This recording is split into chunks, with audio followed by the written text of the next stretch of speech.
Aujourd'hui on va parler pompe à pénis parce que vous m'envoyez plein de questions en privé et j'en ai marre d'y répondre.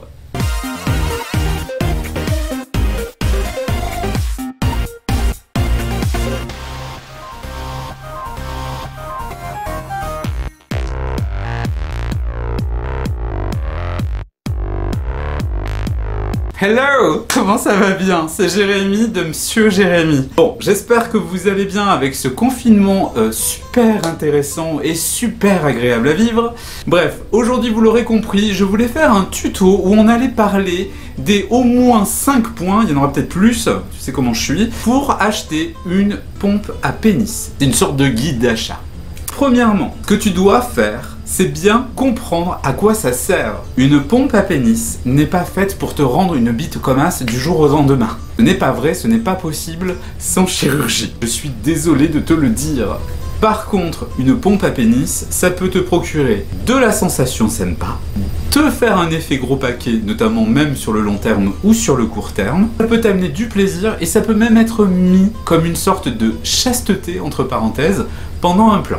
Et ça c'est cool. Bien, la première des choses que tu dois faire, c'est déjà connaître le type de pompe qui correspond à ta vie. Si tu veux faire un training, un entraînement sur ton pénis, que ce soit pour l'agrandir, l'épaissir, le forcer à bander plus rapidement, tu dois impérativement savoir comment tu vas l'utiliser. Il existe pas énormément de choix différents, mais il y en a quand même deux qui sont assez importants. Le premier, ce sont les pompes à eau. La plus répandue, c'est Bathmate. Le deuxième, c'est les pompes à air. Donc, à toi de voir comment tu vas l'utiliser. Si par exemple, tu veux l'utiliser uniquement le matin sous la douche, effectivement, une pompe à eau, c'est parfait. Par contre, il faudra bien que tu penses aux accessoires, ça on y reviendra plus tard. Après, si effectivement c'est plutôt pour des plans, plutôt pour du solo le soir, etc., peut-être qu'il est préférable de partir sur une pompe à air. C'est un peu con d'acheter une pompe à eau que tu vas utiliser 3 fois dans l'année, ce qui te sert strictement à rien, si tu prends jamais de bain.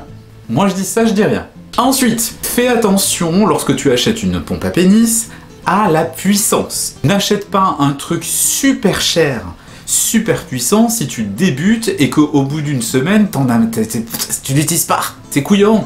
Il existe différents types de modèles et notamment la puissance, tu vas la trouver grâce à ça là, uniquement ce qui est là. C'est-à-dire que si tu prends une pompe comme ça, tu es sur de l'entre-deux, de la tirette. Si tu prends une poire, il y aura moins d'air extrait, c'est-à-dire que la poire, quand elle ne pourra plus tirer, elle va se fermer. Et après, tu as les pistolets, alors là, c'est... ouf, ça tire pas mal. Fais attention à la taille de ta pénis pump, ne prends pas un truc trop grand, trop long, trop tout, si au final...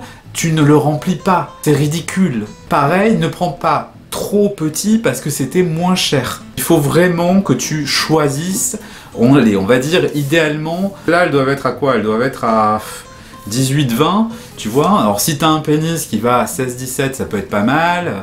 Enfin voilà, après il faut que tu penses que ça va légèrement tirer de quelques centimètres et surtout en largeur. Pareil, la largeur est importante, fais attention à ça. Plus tu vas prendre quelque chose de proche de ton pénis et long, ça va le tirer plus vite, plus loin. Si tu prends plus large, ça va tirer sur la largeur et un peu moins sur la force. Donc fais gaffe à ça. Et en tout cas, n'oublie pas que les puissances peuvent être surtout dans la poignée.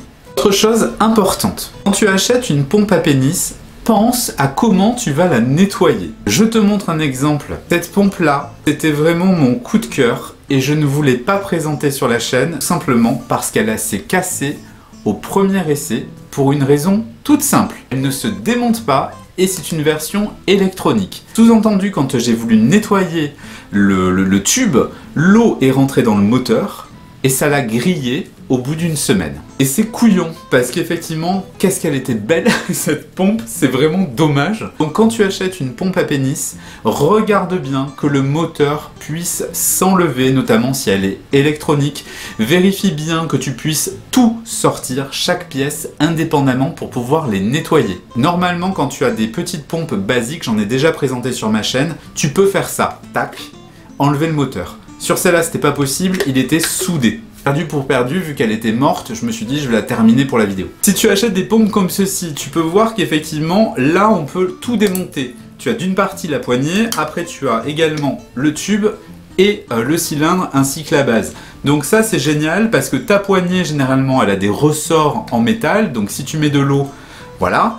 Par contre, ton tuyau, si tu veux le nettoyer, ben au moins tu peux passer un goupillon dedans. Donc ça, par exemple, c'est plutôt pas mal ce système. Moi, j'aime les basiques, les moins chers. Et enfin, pour finir, quand tu achètes une pénis pump, pense aussi peut-être à l'évolution que tu vas lui donner. J'avais déjà fait une vidéo où je t'avais parlé d'accessoires qui pouvaient aller à l'intérieur de tes pénis pump. Par exemple, là tu vois, je peux, quand c'est des formes standards, donc c'est pour ça que je te disais de faire attention à la taille, adapter un nouveau embout, notamment si je l'ai acheté d'occasion. Je peux en mettre un autre plus épais parce que ça m'a fait mal quand ils sont fins. Je peux mettre, si j'ai envie dedans, à ce moment-là, une gaine de masturbation. Pour les pompes à eau, tu vois, je peux rajouter un cordon pour le cou, je peux rajouter un support, je peux la faire évoluer peut-être avec un système pour le transformer en version AR. Tu vois, tout ça, c'est important. C'est pour ça que c'est important de savoir ce qui se démonte, ce qui ne se démonte pas. Vérifier que ton câble va être standard pour pouvoir mettre un autre tuyau et un pistolet. Pouvoir à ce moment-là peut-être changer le tube uniquement si tu as envie d'un truc plus gros, plus petit, etc. Dépense ton argent de façon intelligente. Ne va pas dans la surconsommation, même si je suis là pour te vendre des choses, soyons clairs. Mais bon sang, soyons dans des démarches honnêtes, des démarches utiles, pas forcément écologiques, mais au moins économiques. Ne surconsommons pas et prenons simplement notre pied. Je vous embrasse, n'hésite pas à t'abonner à cette chaîne si jamais ça t'a plu. Tu laisses un commentaire si à ce moment-là ça t'a plu ou même si ça t'a déplu, mais que je comprenne ce qui te déplaît dans cette vidéo. Et puis je te dis à très bientôt et j'espère que ça t'a diverti. Je t'embrasse. Ciao!